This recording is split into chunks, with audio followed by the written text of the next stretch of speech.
lutter avec des rêves ou contenir des ombres, et marcher dans l'ombre d'un sommeil. Le temps s'est écoulé, et la vie fut volée.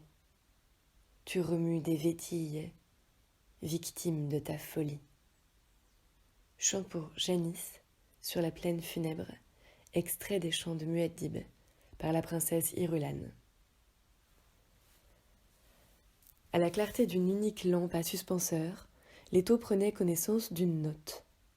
L'aube n'était née que quelques heures auparavant, mais il sentait déjà la fatigue. La note avait été remise aux gardes extérieurs par un messager Fremen, peu avant qu'il ne gagne son poste de commandement. Elle disait « Au jour, une colonne de fumée. À la nuit, un pilier de feu. » Il n'y avait pas de signature. « Qu'est-ce que cela veut dire ?» se demanda-t-il. Le messager était immédiatement reparti, sans attendre de réponse, et avant qu'on ait pu l'interroger. Il avait disparu dans la nuit, telle une ombre, une fumée. Leto glissa le papier dans la poche de sa tunique. Il le montrerait à Awat. Il rejeta une mèche de cheveux de son front et eut un soupir. L'effet des pilules anti-fatigue commençait à s'estomper. La réception remontait à 2 jours, et il y avait plus longtemps encore qu'il n'avait dormi. La pénible discussion avec Awat et le rapport qu'il lui avait fait de son entrevue avec Jessica avaient dominé tous les problèmes militaires. « Faut-il que je réveille Jessica ?» se demanda-t-il. « Je n'ai plus aucune raison de poursuivre ce jeu du secret avec elle. Non. Maudit soit ce satané Duncan. » Il secoua la tête. « Non, pas Duncan.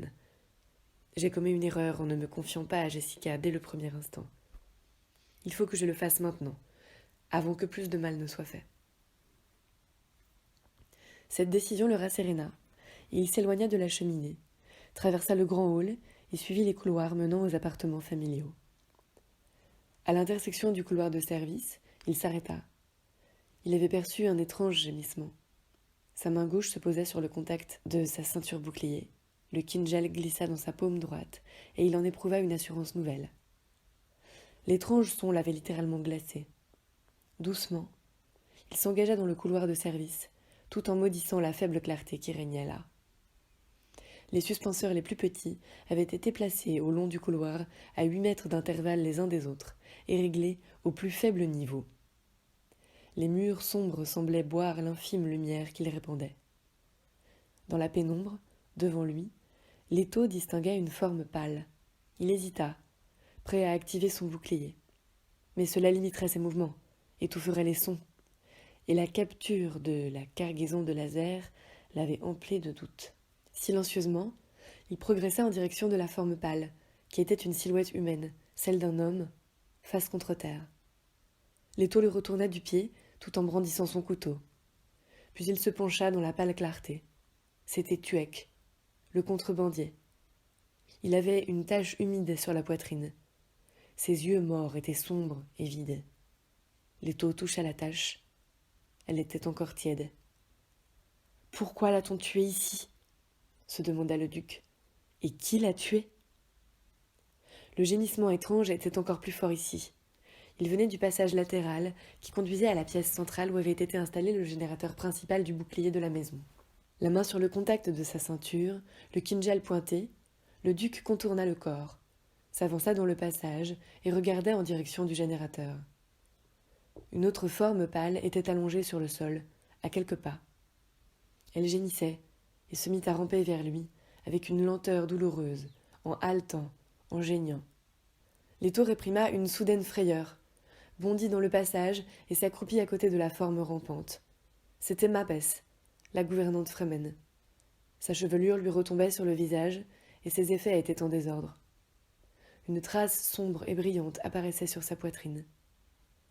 Leto mit la main sur son épaule et elle se redressa, prenant appui sur ses coudes, levant la tête vers lui, les yeux pleins d'ombre. « Vous !» haleta-t-elle. « Tuez ! Garde ! Envoyez ! Cherchez ! Tuek ! Enfui ! Madame ! Vous ! Ici non !» Elle retomba en avant, et sa tête résonna sur le sol de pierre. Les doigts de Leto cherchèrent le pouls à ses tempes, Il n'y en avait plus. Il examina la trace sombre du sang. Elle avait été frappée dans le dos. Par qui? Ses pensées s'accéléraient. Voulait-elle dire que quelqu'un avait tué le garde?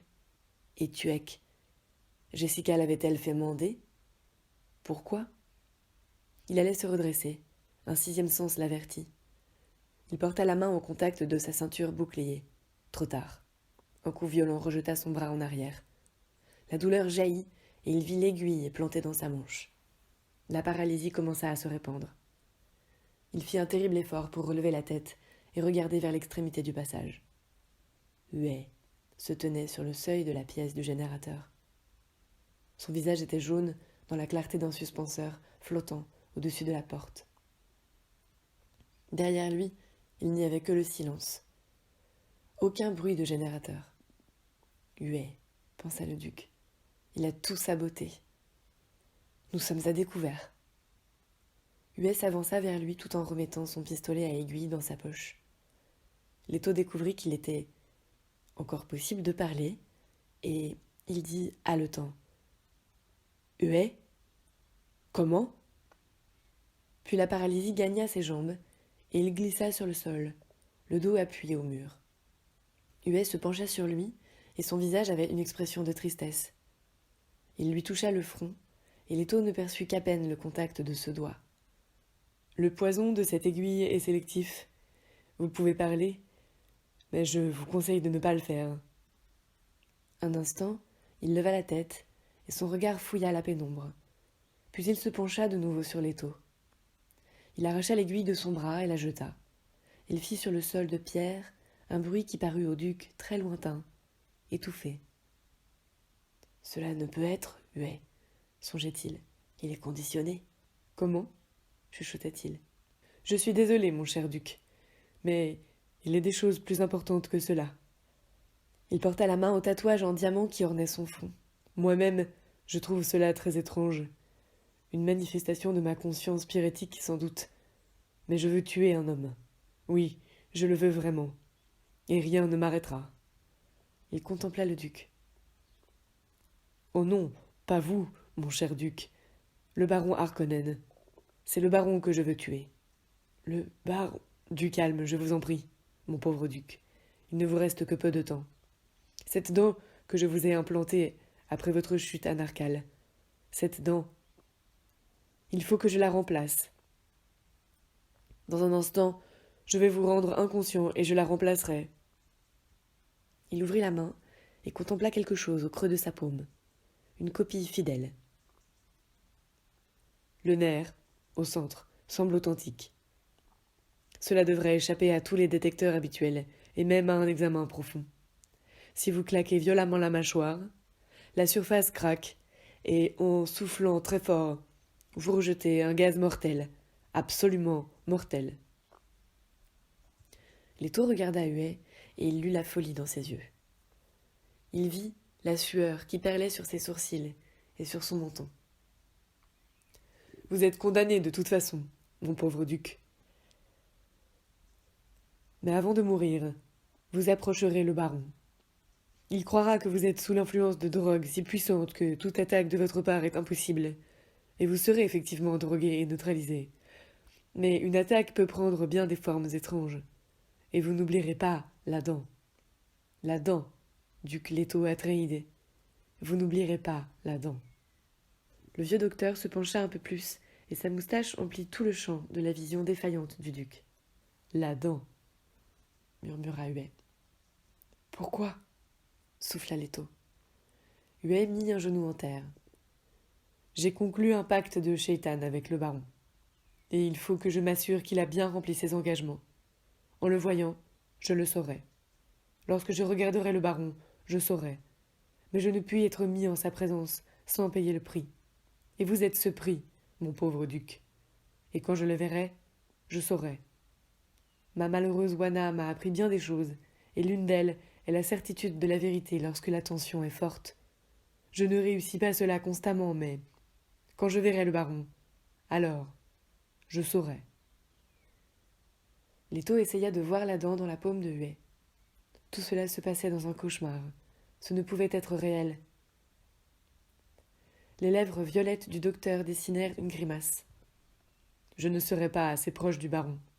Autrement, j'aurais fait cela moi-même. Non, il restera à prudente distance.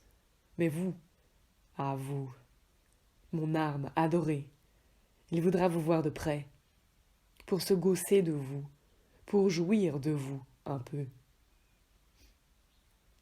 Leto était presque hypnotisé par le muscle qui se contractait sans cesse sur la joue gauche de Huet, tandis qu'il parlait. Le docteur se rapprocha encore. « Et vous, mon cher, mon précieux duc, vous n'oublierez pas la dent. » Il la lui montra entre le pouce et l'index. « Elle sera tout ce qui restera de vous. » La bouche de Leto s'ouvrit sans émettre le moindre son. Puis il parvint à souffler. « Refuse. »« Mais non, vous ne pouvez refuser, parce que, pour ce petit service, je vais faire quelque chose pour vous à mon tour. Je vais sauver votre fils et votre femme. Nul autre que moi ne le peut. Ils seront conduits en un lieu où aucun Harkonnen ne pourra les atteindre. »« Comment les sauver ?» souffla Leto. « En faisant croire à leur mort, en les entourant de gens qui tirent leurs couteaux au seul nom d'Harkonnen, qui brûlent les sièges où les Harkonnen se sont assis, qui lavent le sol que les Harkonnen ont foulé. » Il toucha la mâchoire de Leto. « Sentez-vous quelque chose ?» Le duc s'aperçut qu'il ne pouvait répondre. Il sentit un mouvement, une pression, et il vit l'anneau ducal dans la main de Huet. « Pour Paul, » dit le docteur. « Maintenant, vous allez être inconscient. Au revoir, mon pauvre duc. Lorsque nous nous reverrons, nous n'aurons pas le temps de converser. » Le froid montait dans la tête de Leto. De sa mâchoire, il gagnait ses joues. L'ombre parut se resserrer tout autour des lèvres violettes de Huet qui chuchotait. « La dent.